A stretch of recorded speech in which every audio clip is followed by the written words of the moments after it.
Unahin po natin yung latest, napanood ko rin ito sa social media na ang Korte Suprema po ay hinihingan ng mga dokumento ang Solicitor General.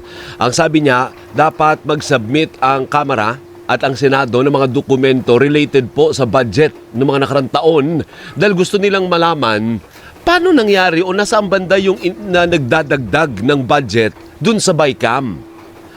Ang Senate President po ba ay magsasubmit dahil kayo na po ngayon yun?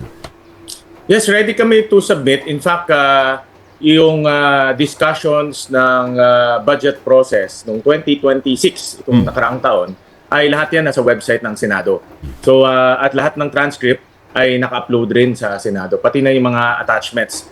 May mga amendments ang mga senador, may mga amendments ang subcommittees, yan lahat ay naka-upload. Kaya kung 2026 ang pag-uusapan, kompleto yan sa aming website. Opo, pero kayo, you had been a member of the Bicameral Conference Committee dati. Ano po?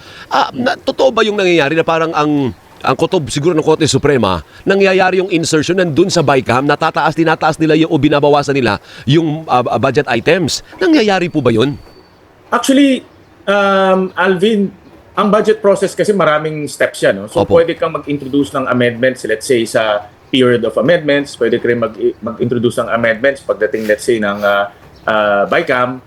Even during the discussions, pwede ka mag-amend ng, may technical working group, pwede ka rin mag-introduce ng amendments. So maraming steps na pwede ka mag-introduce ng amendments. Ang importante dito, unang-una, yung amendments mo ay may basehan. For example, ito ay request ng mga agencies o coordinated to sa mga agencies para hindi nasasayang. Pangalawa, transparent. Importante na ina-upload to sa website at nalalaman din ng mga senador at taong bayan kung ano itong mga amendments. Kaya yung 2026, pag makikita natin yung Open BICAM, kitang-kita kung ano yung mga ina-amenda sa floor at ina-upload namin to sa aming website. Pero ang in question ata, Senator, ay yung 2025 kasi doon nagsimula yung flood control issue, hindi ho ba?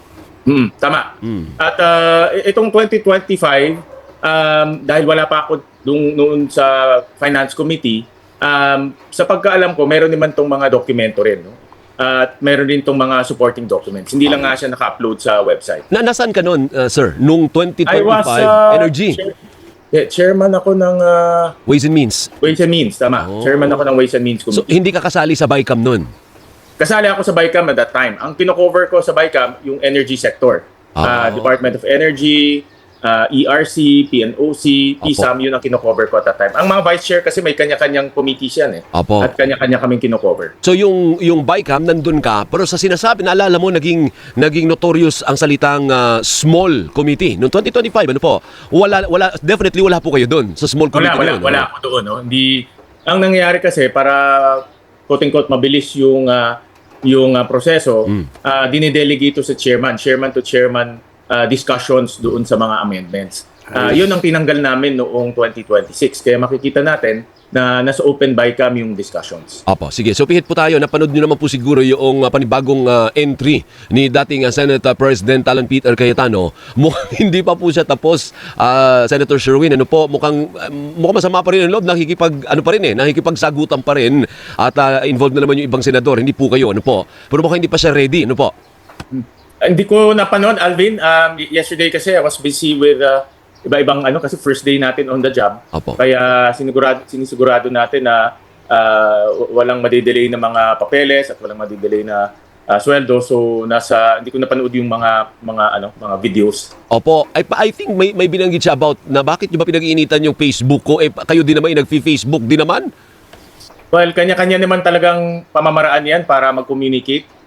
Iba-ibang tao, iba-iba yung style at kanya-kanyang paraan niya kung saan ka komportable at saan tingin mo epektibo ka, pwede mong gawin yun. No? So, kanya-kanya talaga yan. Opo, pakisagot na lang po ang sabi ata, yung mayorya ay pagtatakpan lang daw yung issue ng flood control.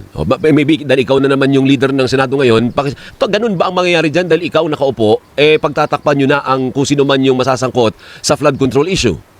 Alvin, very clear, sinabi ni Chairman Erwin Tulfo na itutuloy niya itong flood control. Pero dapat maayos at mayroong mga affidavits na isasubmit sa committee. At very clear siya na yung affidavits ang magiging basehan dahil hindi natin naman pwedeng pupunta na lang ang isang tao doon o ilang mga tao tapos mag-aakusa kung sino-sino. So, importante na meron silang mga affidavit na isasubmit, duly notarized at ito ang magiging basehan. At pangalawa, nung nagkaroon ng Blue Ribbon, si Senator Erwin, no, nagkaroon siya ng Blue Ribbon hearing, inibitahan naman itong mga 18 ex-bodyguards. Pumunta sila sa building, no? Pero hindi naman pumunta at nag-attend ng hearing. Kaya nakaka-insulto yon at para sa akin, pagbabaliwala ng hearing at yung oportunidad na maglahad sila ng katotohanan, nawala rin. Dahil nasa loob ka na ng building, nandoon ka na at ilang hakbang na lang, nasa hearing ka na, pero hindi ka nag-attend. So yung oportunidad na magsabi ka ng totoo, nawala rin. No? So kung para sa akin, binigyan sila ng oportunidad pero sinayang nila. No? Sabi ko nga, doon sa aking speech, ang katotohanan, walang pinipilian. Kakampi mo yung chairman, di mo kakampi yung chairman, di mo kilala yung chairman. Magsabi ka ng katotohanan kung ikaw ay naimbitahan. Opo. Pero ang bottom line is, tuloy pa ba ang investigasyon ninyo ng flood control o tapos na yun, move on na tayo? Kasi ang sabi ni Senator Erwin sa amin kahapon, kaya mo yung ombudsman na kumilos. Ano po, move on na tayo. Yan ba yung gusto nyo mangyari? Kaya nga ang importante dito, kung mayroong mga bagong ebidensya, bagong testigo, magbigay ng affidavit, magbigay ng dokumento para mapag-aralan ng komite. At ayaw nating mangyari ay magamit yung komite sa pag-akusa. No? Dahil madaling mag-akusa pero kung may importante dyan, yung ebidensya at yung testimonya. So kung mayroong mga bagong mga ebidensya at testimonya, itutuloy yun. Kaya nga ang panawagan ay magbigay ka agad ng advance affidavit at advance information at mga ebidensya para mapag-aralan ng komite. So, magtutuloy o hindi na muna magtutuloy kung wala namang bagong... Yes, depende yan. Alvin, depende. No? Pwede siya magtuloy kung may mga bagong ebidensya at bagong testigo. Dahil kung matatandaan natin, yung sinabit ni Senator Lacson ay partial report. Ama. So, pwede pa siyang magtuloy. So pwede pa naman. But so far, Pwede wala pa pa naman. schedule. Wala pa schedule. Wala pang schedule. Ngayon, sabi ni Senator Cayetano, walang nangyari sa leadership niya kasi hindi nag-cooperate ang minority. Sila raw yung walang ginawa nung panahon na yun. At saka, yung gastos, Mr. Senate President, parang sobrang laki po pala ng gastos nyo dyan sa Senado. Hindi ba pwedeng bawasan? Ganun ba talaga kalaki? 25 million pesos a day. Yes, malaki ang gastos dahil nationwide ang coverage ng Senado. Unlike ang Congress na per district, ang gastos ng congressman ay per district. Ang gastos ng Senado is nationwide. No, so ang coverage namin ay buong bansa at minomonitor ng Senado yung nangyayari sa buong bansa. In fact, buong mundo ang minomonitor dahil meron tayong treaty powers. So talagang importante nagtatrabaho yung Senado at para sa akin ay let's move forward dahil halos lahat, karamihan o halos lahat ng mga senador gusto nang bumalik sa trabaho dahil maraming ang naiwanan. Okay.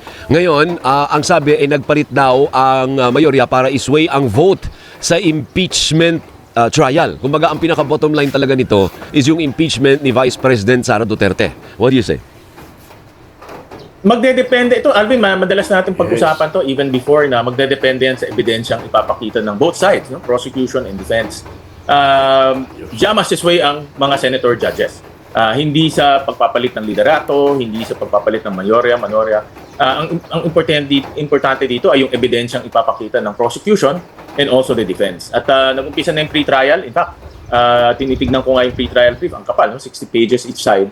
At marami silang mga testigo na ipapakilala at maraming ebidensya na ipapakita. Yun ang pinakamahalaga.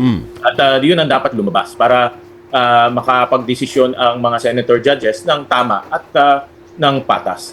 Ay, pero hindi pa po kayo nakakapagpasya kung si Senator Chis Escudero na nga magiging presiding officer. Kasi sabi ni Senator Ping, mukhang siya. O siya ang gusto ng mayorya.